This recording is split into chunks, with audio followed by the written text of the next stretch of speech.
com nós.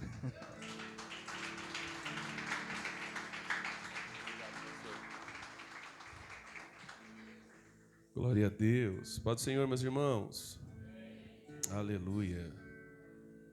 Glória a Deus. Você que tem Bíblia, abra ela comigo no livro de Ageu. Aleluia. Livro do profeta Ageu.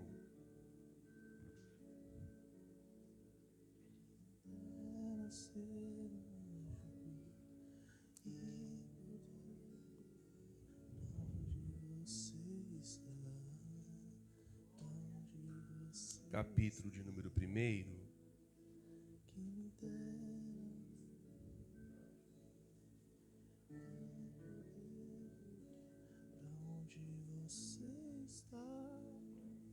Versículo de número 7.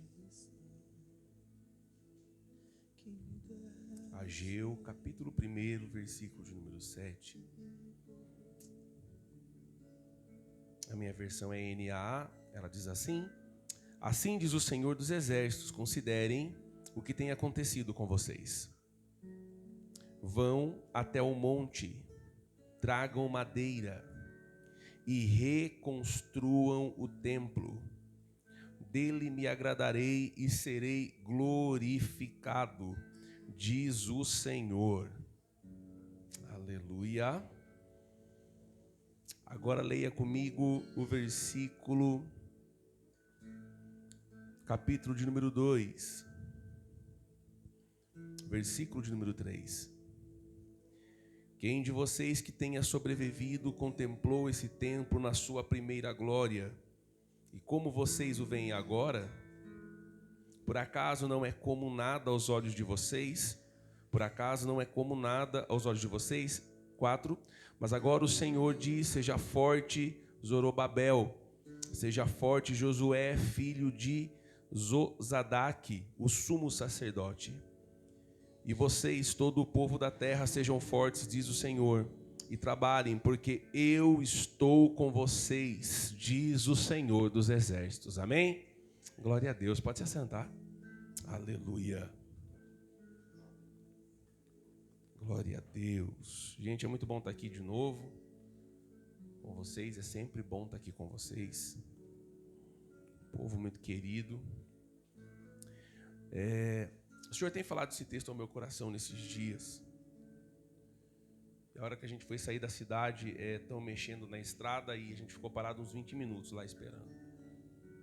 Enquanto o carro parou, eu fui ler meu esboço de novo.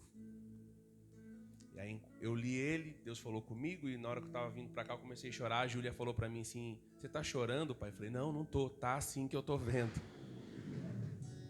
E aí a Tabata perguntou se eu estava bem. E aí eu falei: Deus falou comigo aqui, acerca desse texto.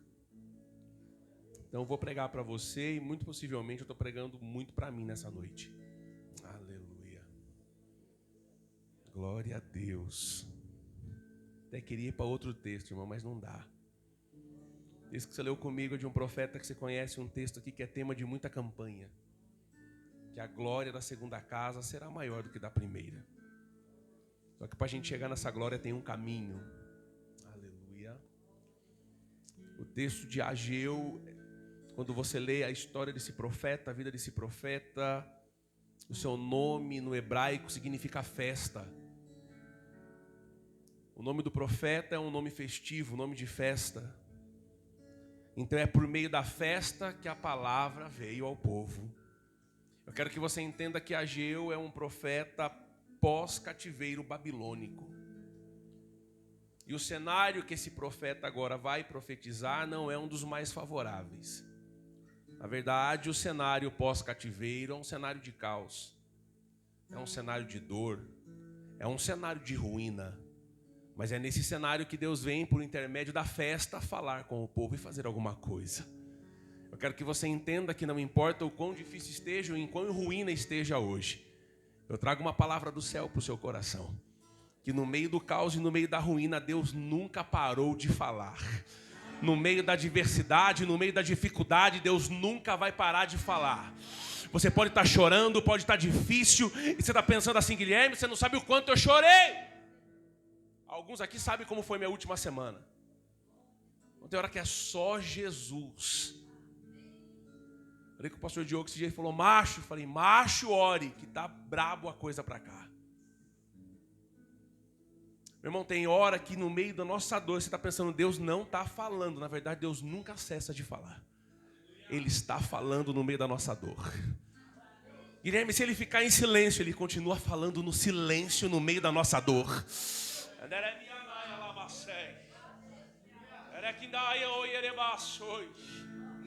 Eu vim pregar para pessoas hoje, irmão, que talvez você chegou aqui e está em ruínas. Mas é uma noite de reconstrução.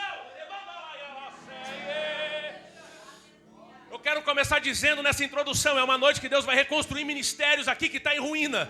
É uma noite de Deus reconstruir a tua história que talvez esteja em ruína. É uma noite de Deus reconstruir teu casamento, tua casa, tua família. Ei, Jesus!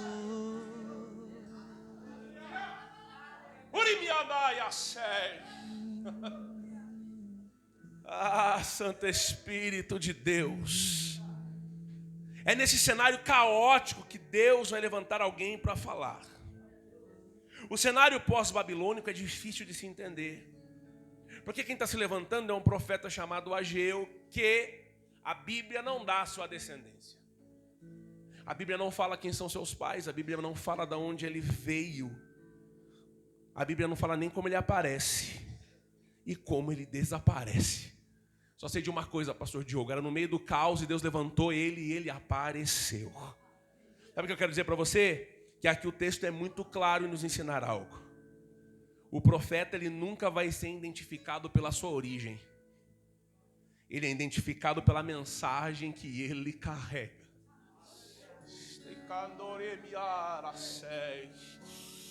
Um profeta nunca será identificado pela sua origem. Um profeta é identificado pela mensagem que ele carrega. Nos dias de hoje tem gente se apresentando como profeta. Ele quer dar um nome do lugar que ele veio, quer mostrar a credencial que ele tem. Mas eu estou aqui nessa noite para lhe dizer: tem credencial, tem até endereço, mas não tem mensagem. Nos dias, Deus está levantando nesses últimos dias homens que talvez não tenham credenciais para apresentar, não tenham o maior ministério para dizer que é dele, mas carregam uma mensagem genuína que vem da parte de Deus. Deixa eu te dizer, irmão, eu respeito os testemunhos das pessoas, eu respeito a história de cada um, mas a minha pergunta nessa noite para você é só uma: qual é a mensagem que você carrega? O que as pessoas veem em você quando você transita pela rua? O que as pessoas ouvem quando você abre a sua boca? Eu quero saber qual é a mensagem. Tem muita gente que está com nome, mas não tem mensagem. Tem muita gente que tem status, mas não tem mensagem. A minha pergunta é: qual é a nossa mensagem nesses últimos dias? A igreja não precisa de mais uma mensagem coach, meu irmão, não. A igreja não precisa de mais uma mensagem que ela vá de incentivo, não. A minha igreja precisa de uma mensagem bíblica de novo, de uma profecia verdadeira de novo. Só há um jeito de haver uma restauração e uma reconstrução, se for debaixo de uma palavra profética verdadeira que vem do altar de Deus. Vivemos em dias que todo mundo quer carregar algo novo. Eu estou tomando muito cuidado com esse novo, porque esse novo está querendo anular aquilo que já abriu o caminho um dia. A gente vive uma geração do novo, e talvez eu também faça parte dessa geração. É a geração, pastor Diogo, que ela quer inserir algo novo de qualquer maneira. Mas o clamor desse homem a esse povo é: reconstrua o templo. O clamor no livro de Neemias é um homem levantando para reconstruir os muros. E o meu cuidado está aqui, que eu não vejo Deus pedindo para construir os muros. construir uma Jerusalém nova. Ele fala reconstrua. Aqui o texto é reconstrua o templo. Sabe o que eu quero dizer para você? É que reconstrução é diferente de construção. Construir, você vai ter que fazer um alicerce novo, uma coluna nova, tudo do zero. Mas reconstruir é Deus dizendo: não mexa na base, não mexa nos alicerces que eu já coloquei um dia, não mexa nas minhas colunas que eu já estabeleci um dia. Só que o novo dos dias que a gente vive é um novo que até o tempo eles anulam. Mas aqui existe um clamor de um profeta: voltem a reconstruir o templo. Porque se o templo não fosse tão importante como essa geração fala nos dias de hoje, jamais estaria escrito nessa palavra, nesse livro: reconstrua o templo. Não anulo as reuniões nas casas, não anulo as reuniões na mesa, mas não anule o templo. Não brinque com o templo. Se ele não tivesse tanta necessidade, Deus nunca levantaria um profeta para falar: volte a reconstruir o que está parado. É porque há necessidade de reconstrução. Eu quero que você entenda que esse profeta, quando ele aparece, é um profeta que ele já tem seus 90 anos de idade. E Deus levanta ele para profetizar. Se é nos dias de hoje, alguém diria assim: já está velho, fica quieto no seu canto. Já passou o seu tempo, fica aí do seu lado que já passou. Para você já deu. Só que aí Deus vem mostrando que ministério não tem prazo de validade quando é Ele quem chama. Ministério não tem prazo de validade quando é Ele quem entrega. Então Ele continua usando ainda, Naldinho, desde uma criança, o adolescente, um homem, uma mulher, mas Ele também usa os anciões desse tempo. Tem gente querendo anular quem já abriu caminho um dia. E Deus está falando: eu vou levantar um profeta já idoso, mas que carrega uma palavra genuína. Tem hora que a gente quer valorizar demais o que é novo, irmão, e anular quem já tem história. Eu creio num tempo que a gente vai voltar a sentar de novo com os mais velhos para compartilhar do nosso coração com eles. Deus me deu um amigo pastor há um tempo já. Ele tem 63 anos de idade.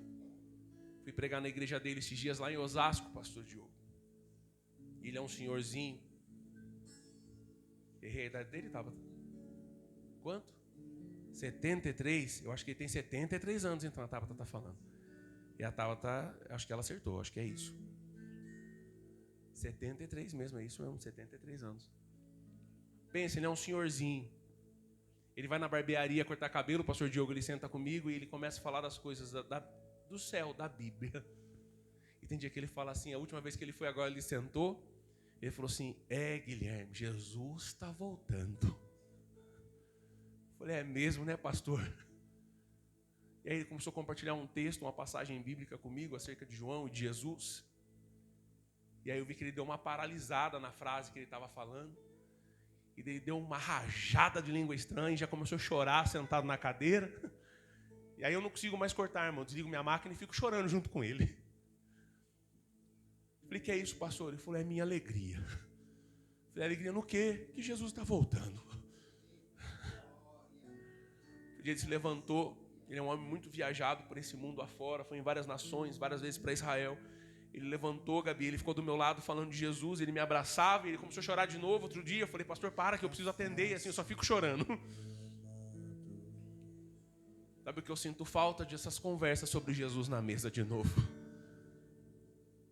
Em qualquer ambiente que a gente encontra. Meu desejo, Felipe, é encontrar mais amigos desse jeito, os anciões desses dias. Eu tinha um amigo e Deus recolheu ele já faz um tempo, o pastor Zezinho. Fiquei 20 e poucos dias no meio dos índios com ele, Naldinho.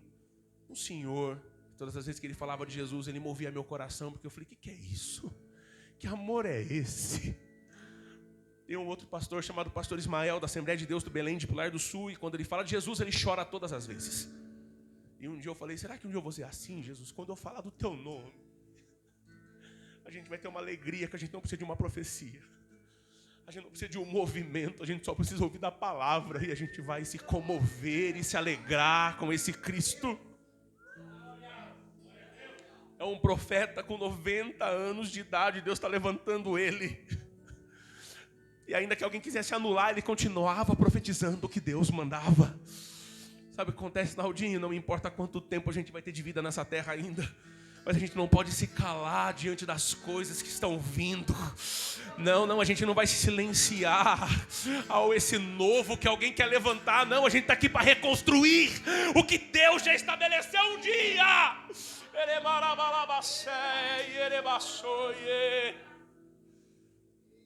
A gente não precisa de um novo método, a gente só precisa da palavra dele. Deixa eu te dizer algo.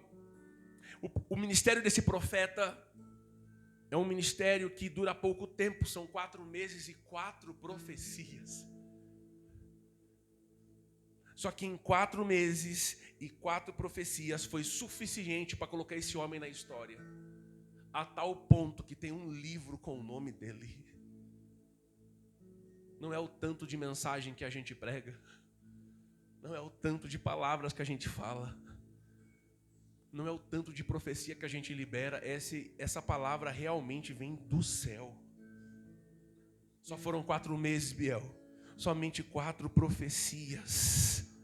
Deixa eu te dizer, você não precisa de muito, você só precisa de uma mensagem. A igreja não precisa de muito, irmão. A gente não precisa de tanto assim, não. A gente só precisa carregar uma mensagem verdadeira que vem da parte de Deus. É no meio desse cenário de caos que Deus vai levantar esse homem, porque Deus fala através de coisas, pessoas e momentos.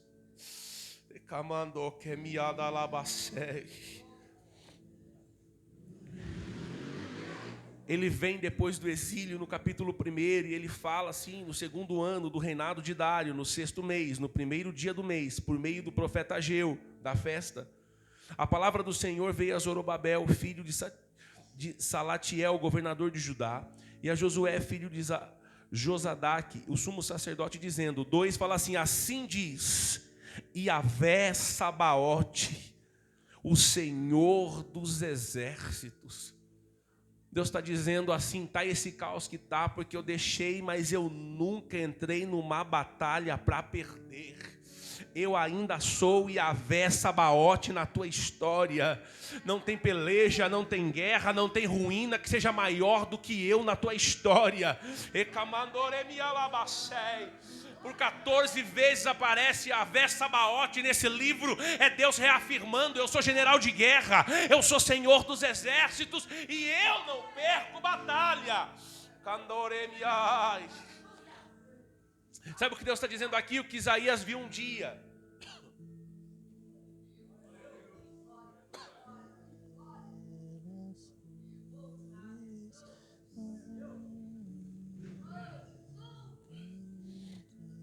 Quando Isaías diz que viu ele assentado num alto e sublime trono, fala que a ponta das suas vestes enchiam o templo. Isaías não está no céu vendo Deus. Isaías está dentro do templo. Só que a imagem que ele tem é que o telhado do templo já não está mais ali, as nuvens não estão mais ali, ele está vendo Deus assentado no alto e sublime trono.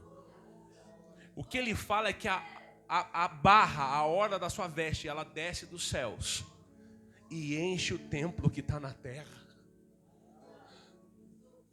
Parece não ser nada isso, só que antigamente todo rei que ganhava uma batalha, costurava-se um adorno na orla da sua vestimenta. Sabe o que Deus está dizendo? O rei que estava na terra ganhou algumas batalhas, mas Isaías, quem está sentado nesse trono, nunca perdeu uma batalha. Isaías, quem está sentado nesse trono, é Iavé Sabaote, e eu nunca perdi uma guerra. Mas está um caos, Guilherme, mas ele ainda está no controle, ele não perdeu o trono, ele não saiu do trono.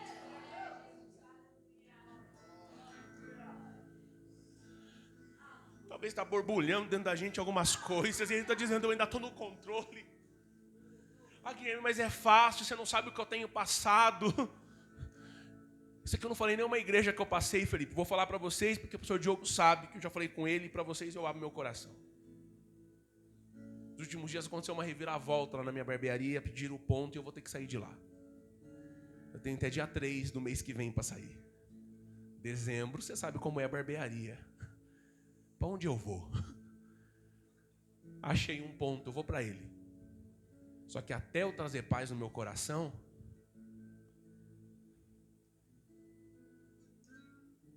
A última semana é acordar 3, 4 horas da manhã e não dormir mais.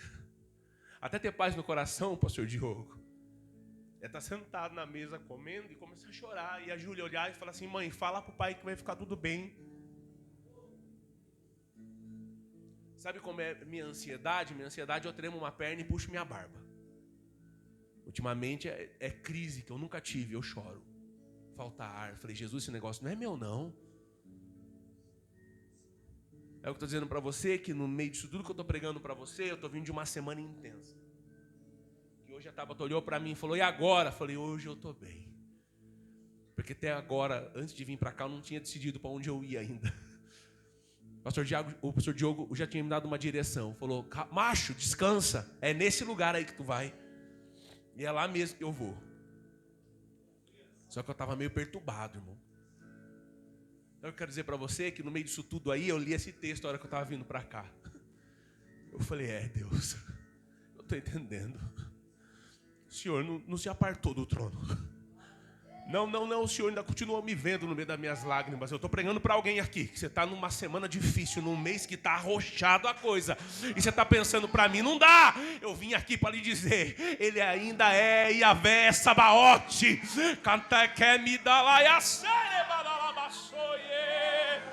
Porque quando a gente pensa em guerra, a gente só pensa em guerra externa. Mas existem guerras que estão travadas na nossa alma. E Deus está dizendo para alguns aqui nessa noite: eu estou tirando você dessa guerra. Eu estou tirando você dessa batalha.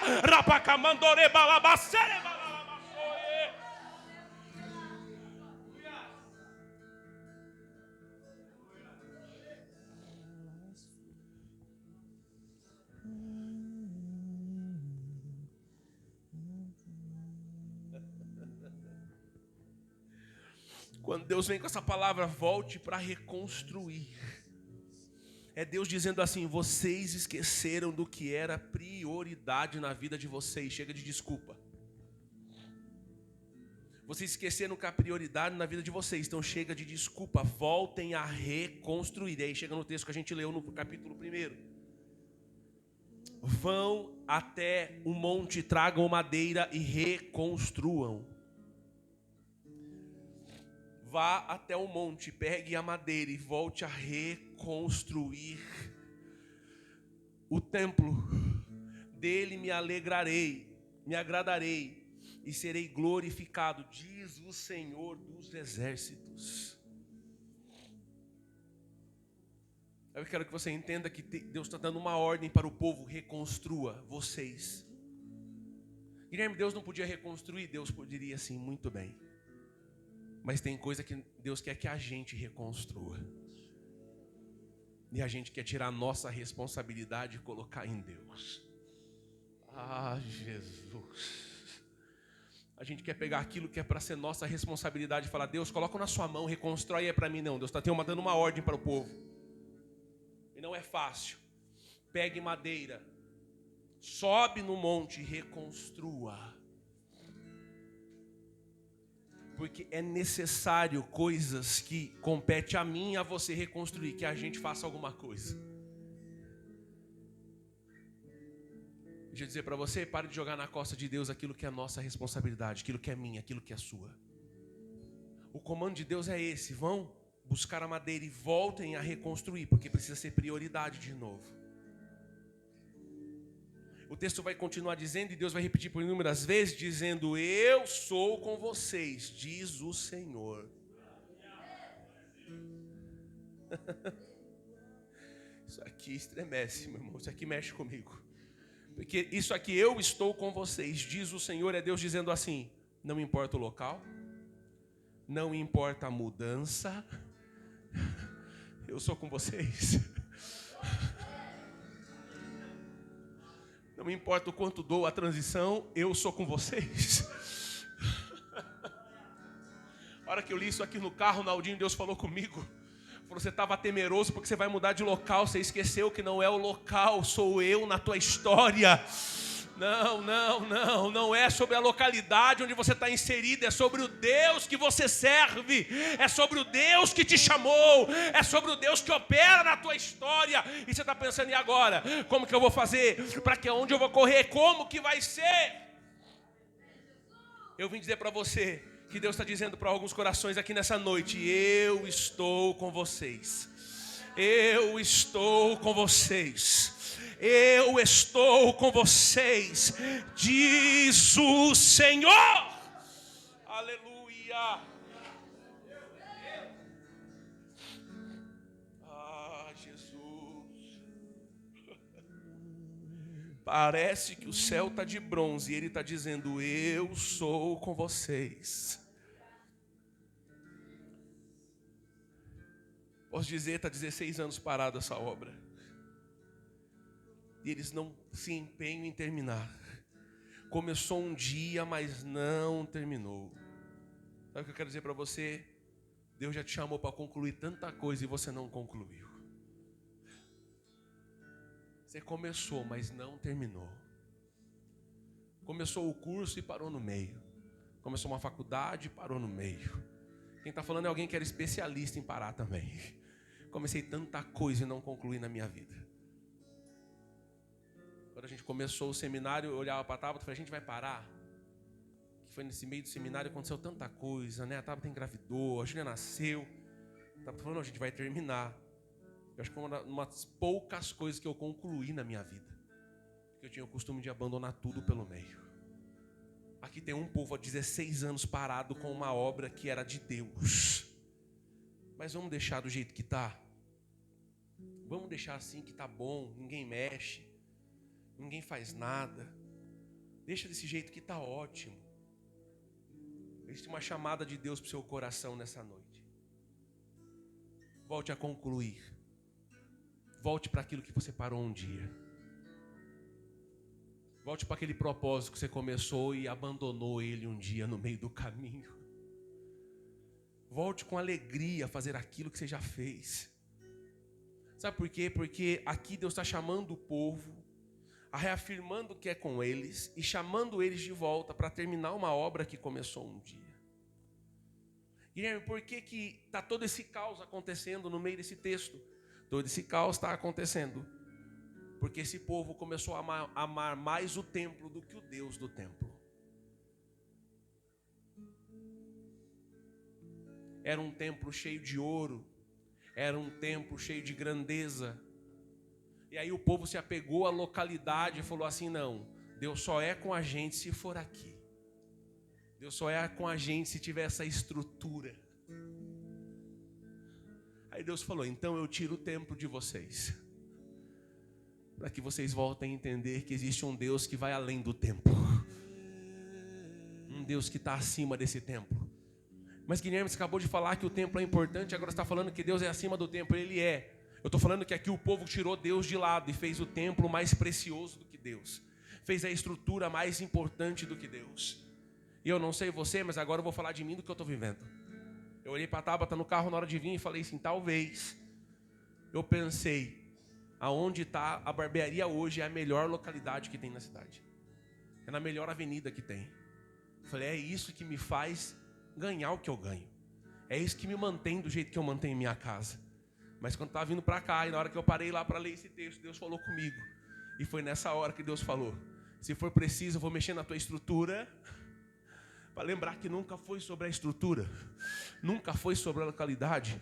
Uma das coisas que a Tabata mais falou para mim nos últimos dias foi assim: Guilherme, se estiver no melhor ponto e Jesus não estiver lá, não vai adiantar de nada. Mas se for na pior localidade, mas Deus for o Deus da tua história, as pessoas vão chegar até você. Deixa eu te dizer, Deus é maior do que esse cargo que você tem na tua empresa. Deus é maior do que esse negócio que Deus te deu um dia. O nosso sustento ainda continua vindo dele. Ah, Jesus, o que põe o pão na nossa mesa ainda é a mão do Eterno, que um dia nos chamou e falou: eu vou cuidar da tua casa, eu vou cuidar do seu.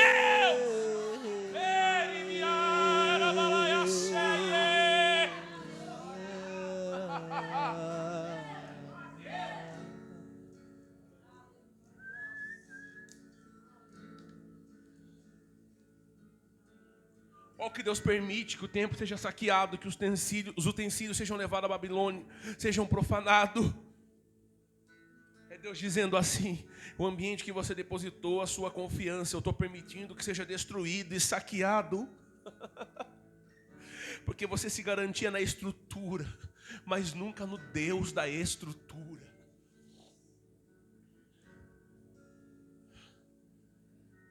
Vocês sabem disso que eu vou dizer. Existem estruturas estrondosas por aí afora de ministérios,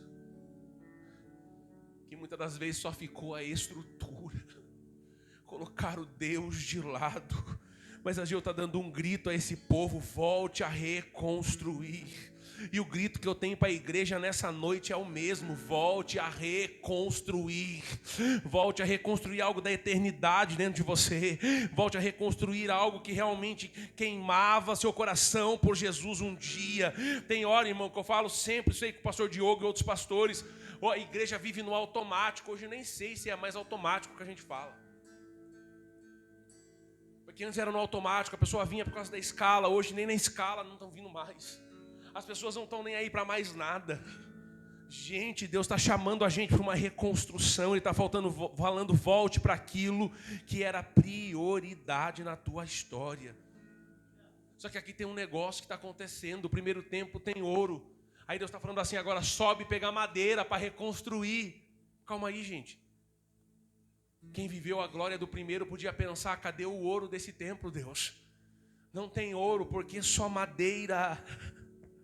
E a palavra é essa: pega a madeira, aqui ó, vão até o monte, subam, tragam madeira e reconstruam o templo, para que eu habite de novo no meio de vocês. O que isso tem a ver, Guilherme? Isso aqui está apontando para o Cristo, com o madeiro subindo.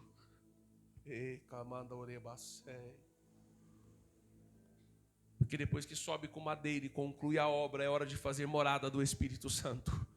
Só tem Espírito depois que tem madeiro.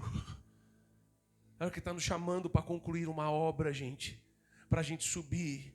Sabe o que Jesus vai dizer em um dos seus discursos? Aquele que quiser vir após mim, negue-se a si mesmo e tome o seu madeiro. Está faltando a gente voltar para o evangelho do madeiro de novo, onde não tem glamour, onde não tem grandeza, mas tem a presença do Espírito Santo. Está faltando a gente voltar a reconstruir as áreas que estão em ruínas na nossa vida, e a gente acha que está tudo normal, porque a gente continua pregando, continua cantando, continua tocando, continua dando glória a Deus, continua dando aleluia. Mas você sabe melhor do que eu que tem áreas dentro de você, como eu sei que tem áreas dentro de mim, que elas necessitam de urgência, que você parou de reconstruir há muito tempo, porque você sabe que se mexer vai dar trabalho. Você está pensando: se eu colocar a mão aqui, Guilherme, vai ficar ruim. Talvez tenha alguém que você devia ter perdoado há quantos anos, e você está levando isso cada vez mais: ah não, vou esperar mais um ano, vou esperar aqui. Já está virando um ano mesmo, esse ano não dá mais nada, vamos esperar agora, 2026. E a gente vê o que resolve. Não. Pare de empurrar as coisas como se não tivesse o compromisso de consertá-las, não. Deus tem uma chamada para a igreja nessa noite: volte a reconstruir aquilo que tem prioridade na tua vida. Volte a colocar de pé de novo aquilo que já existiu, que já teve um dia bonito. Sabe o que a gente faz? A gente vai se acostumando com o caos, se adaptando à ruína, mas a gente precisa ter a alegria de novo, de celebrar as áreas reconstruídas da nossa história. Aqui Deus estava dizendo para o povo: vocês precisam ter alegria em estar no templo de novo, porque não é porque passou todo esse tempo fora do templo que não precisa voltar. É necessário reconstruir, e a minha pergunta é: até quando a gente vai continuar levando desse jeito? Não precisa. Ah, Guilherme, não dá jeito, falta recurso. Mas eu quero que você entenda que Deus prepara esse caminho da reconstrução. Porque quando a gente olha para esse texto, vai ter 3 reis que fazem parte desse cenário. Um deles é Ciro, Artaxerxes e Dário. E eu quero que você entenda que quando você olha por Ciro, Ciro é o camarada que vai se compadecer e tirar o povo de dentro do cativeiro babilônico. Ele vai libertar o povo e ele vai liberar a reconstrução do templo. Só que no meio disso, você vai perceber que já tem muro, já tem portas, já tem as bases, porém a obra para. E quando essa obra para, é porque agora já é outro rei que assumiu. E tem alguém enviando cartas para esse rei, os samaritanos, dizendo assim: esse povo Não precisa do templo, paralisa a obra. Sempre quando Deus liberar essa reconstrução, vai ter alguém para paralisar. Sempre que Deus, de um lado, libera para reconstruir, o inimigo se levanta para fazer parar. E aí, nessa paralisação, você tem que decidir o que você vai fazer. Porque a obra vai ficar parada aí por 16 anos depois disso aqui. Depois que alguém mandou uma carta dizendo para toda essa reconstrução. Quantas vezes você já tentou começar, retomar a reconstrução, mas alguém chegou e mandou parar? Não vale a pena. Já estava pertinho de perdoar alguém olhou e falou assim, não vale a pena. Vai pisar na bola de novo. Quantas vezes você começou a reconstruir um altar de adoração dentro de você, e no meio do caminho você foi parando porque alguém falou assim, para com isso, só você faz. Não vale a pena. Só que deixa eu dizer para você, parece que o projeto parou e nunca mais vai ser concluído, mas aí vem Dário. Ele vai entrar no governo e vai liberar a reforma, vai liberar a reconstrução. Deus está usando alguém, um agente, de um lado para falar para, mas Deus já está levantando alguém para dizer continua. Retoma isso de novo na tua história. Retoma isso de novo na tua vida. Sabe por quê? Porque quanto mais tempo ficar parado, mais você se acostuma no meio dessa sujeira, no meio desse caos. Deus projetou algo tremendo para a tua história. Só que você está muito preocupado com as suas coisas. Não, vamos resolver. É uma noite de restauração de Deus. É uma noite de reconstrução de ambientes dentro de você. É uma noite de reconstrução de altares dentro da gente hoje. Para a gente entender que é nesse ambiente aqui que Deus nos levanta, que Deus nos restaura, que Deus faz tudo novo de novo. Ah, Jesus, porque se você vê o texto, entenda isso aqui. Capítulo 2, verso 1 fala assim, no segundo ano do rei Dário, no 7º mês, no 21º dia do mês, a palavra do Senhor veio por intermédio do profeta Ageu. A palavra veio dizendo para reconstruir, dizendo que vai ter festa, que a glória vai ser maior. Quando? No 7º mês. No segundo ano, no 7º mês. Aí você vai lá para Levítico 23, 34 e lê lá depois. O que vai estar escrito? Que é no 7º mês, a festa do tabernáculo. A profecia vem na estação certa, vem no tempo certo, e é aí que Deus faz. O que eu quero dizer para você é que é nessa estação que Deus vai liberar, é nessa estação que Deus vai fazer, e vai te reconstruir por inteiro, nas áreas que a gente precisa. Tem áreas que já estão em ruínas, mas Deus é um Deus de reconstrução. Ele só precisa que a gente se mova. E nessa noite eu vim só te encorajar e te convidar a se mover. Vamos subir o monte, vamos cortar madeira de novo. Ah, Jesus. E vamos levantar as áreas que estão em ruínas na nossa história. Vamos levantar as áreas que a gente já adorou Ele um dia com mais vigor, já entregou um culto melhor para Ele um dia, mas com o tempo a gente vai ficando de um jeito que, sei lá, no automático. Não, é uma noite de reconstrução de Deus. É uma noite de altares sendo reparados aqui. Porque aqui é um templo, irmão, onde Deus está falando que depois que eles reconstruíssem, Deus habitaria com eles. Esse templo hoje é eu, esse templo agora é você. E para que esse Espírito Santo habite dentro de nós, essa construção precisa estar sem esse monte de entulho. Já viu reconstrução, irmão? Reforma é terrível. A gente mexeu lá em casa já faz um bom tempo. Meu Deus do céu, que sujeira. Tem poeira em tudo quanto é canto. Tem tijolo, tem pedra, tem areia, tem cimento. É uma sujeira que não acaba. Será que a gente precisa? E a gente que é meio neurótico, não sei você, eu sou assim.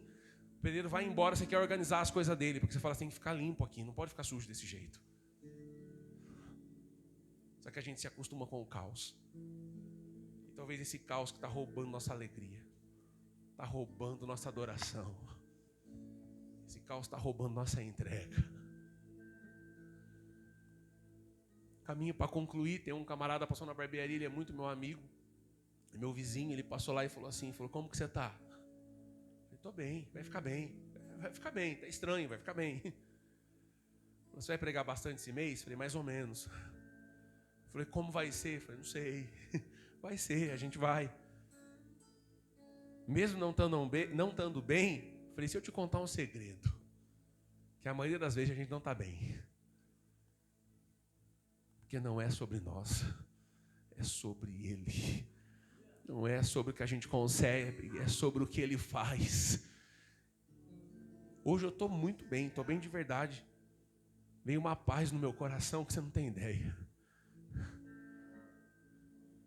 Mas eu vim aqui para te dizer que esse dia estava um caos. E eu pensei que eu tinha perdido uma guerra. Estava brincando e sorrindo para todo mundo, né, Felipe? Estava até cantando e brincando aquele dia que a gente saiu junto. Só Deus sabia como estava aqui dentro. E essa sensação é terrível, irmão. A gente brinca, a gente sorri para todo mundo. E lá dentro está destruído. Vim liberar uma palavra do céu para a tua história. Deus está reorganizando aí dentro. Deus está levantando as paredes que estavam no chão de novo. É uma noite de reconstrução da parte de Deus. Deus chegou nessa bagunça que estava aí para reconstruir. Ah, Santo Espírito de Deus.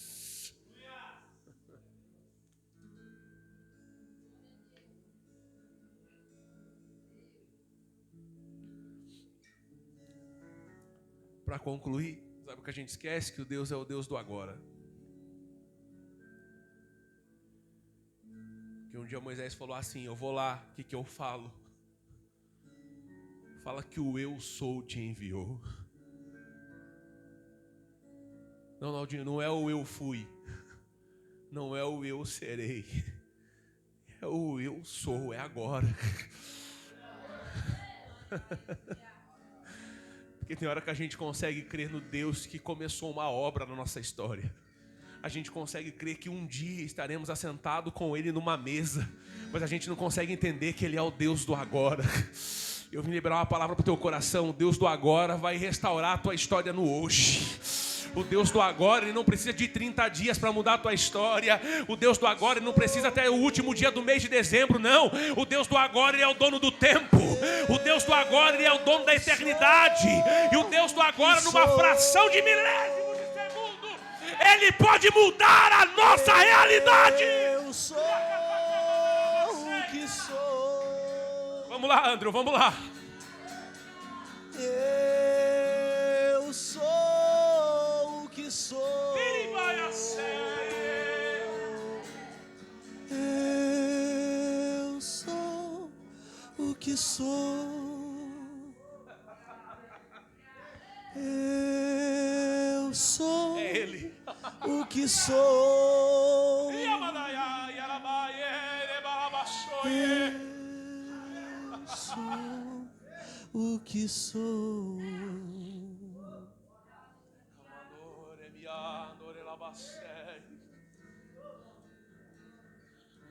É o Deus do agora. Não é um Deus que eu pressiono Ele na parede para falar, Deus faz alguma coisa agora. Não, não, é Ele respondendo, eu sou o Deus do hoje, eu sou. Eu já fui no início da tua história, eu continuo inabalável, eu ainda sou. Ah, Jesus, eu sou o Deus das promessas que você desfruta hoje, eu sou. Sou o que sou. Você que pode, se coloque de pé. Eu sou o que sou.